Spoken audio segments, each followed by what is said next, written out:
Before I begin, I'd like to give a shout out to fellow YouTuber The Game Shower for the awesome cases he designed and provided me for this video's thumbnail. I'll link his YouTube channel in the description below. Now let's get on to the video.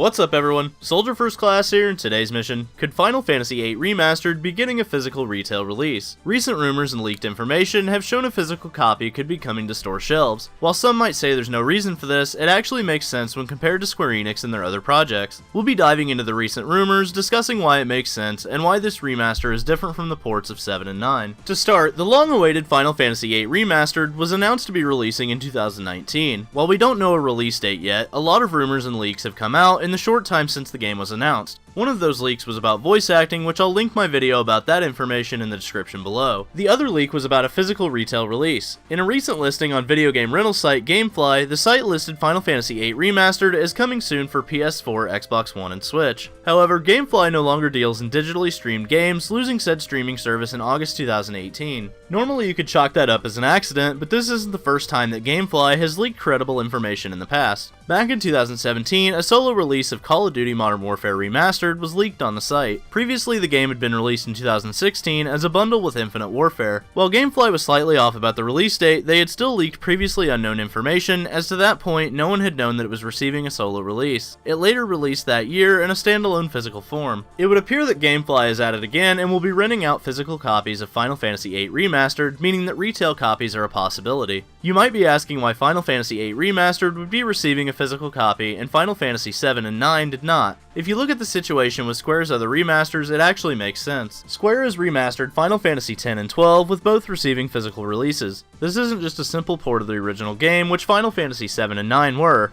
Releasing 7 and 9 digitally made sense. While physical copies would have sold well, the price differences are also something that would have had to offset the cost of producing these ports on disc. The price point Square would have likely placed on them would upset fans more than not receiving physical copies. Currently, the ports of 7 and 9 cost on average around $15 to $20, less if there are sales. Throw in the price of producing discs, and that price likely goes up to $30 to $40. That's a tad bit excessive for a simple port of a game that's been out for 20 plus years. Although admittedly, Final Fantasy IX did receive some graphical overhaul, but along with that graphical overhaul came a higher price point when released on PS4. If they release a retail version of the new remaster, price point may come into play. But what would Square Enix charge for this? $20, $40, $60? The Final Fantasy X Remaster for PS4 launched with a $40 price point. That game already had voiceover, so they didn't have to hire new voice actors or rework voice deals. This allowed them to release it for less than the value of a brand new game. If Final Fantasy VIII does include voice acting, the price goes up. It was revealed that it will also include the new cheat functions that are becoming commonplace in the ports and remasters. Programming previously unused cheats into a game and making them work without breaking the game itself is a development issue. Then there's the upscaling and character model remastering. All of these things require paying development teams and voice actors, resulting in an uptick in pricing in an attempt to offset development costs. So what do I think the game will be priced when it releases? I could see anywhere from $40 to $60 depending on the platform or your choice. I'm not saying that I agree with this, but from a company standpoint, a higher price point makes sense. Remastering this game, especially considering the source code issues that plagued the company's earlier titles, was likely not an easy task. If they have in fact pulled out all the stops for this remaster, they'll want to make it worth their time and effort. They are a company that wants to make money after all.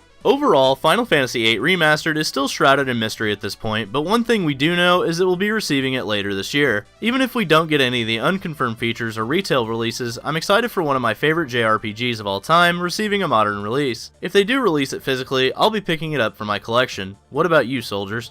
Thanks for watching, and don't forget to omni-slash that like button. Let me know in the comments section below if you're excited for Final Fantasy VIII Remastered. Subscribe to the channel, and ring that notification bell to join the ranks of Soldier today. And for all the latest Final Fantasy and Square Enix news, rumors, and trailers, I'm Soldier First Class, and I'm on to the next mission.